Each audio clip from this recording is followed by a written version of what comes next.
శ్రీకరమైన శ్రీరామ గానంతో మా అందర్నీ పులకరింపజేశారు.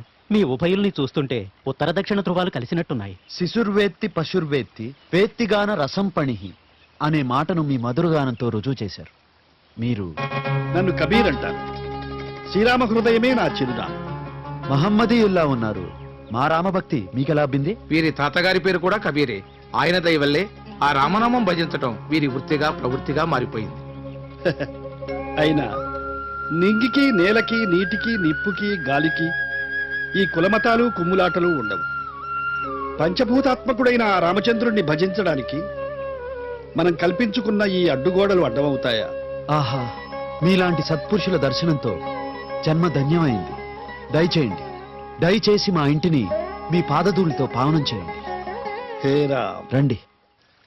కమలా, కమలా, మహాపురుషులు వచ్చారు. పాద ప్రక్షాళనకు నీళ్లు తీసుకురా. దయచేయండి, ఇదే మా ఇల్లు.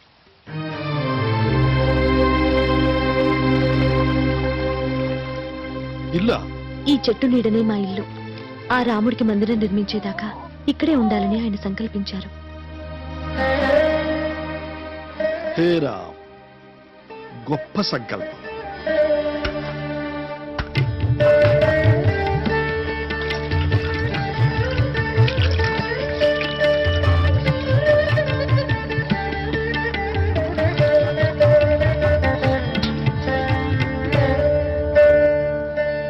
ఏ సంకల్పాన్నైనా సిద్ధింపజేసే కల్పకం శ్రీరామ తారక మంత్రం.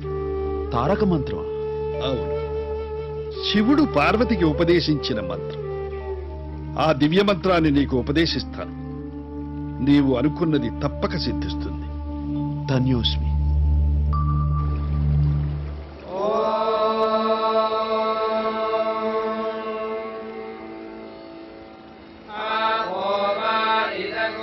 శ్రీరామ రామ రామేతి శ్రీరామ రామ రామేతి రమే రామే మనోరమే రమే రామే మనోరమే సహస్రనామ తత్తుల్యం సహస్రనామ తత్తుల్యం రామనామ వరాననే రామనామ వరాననే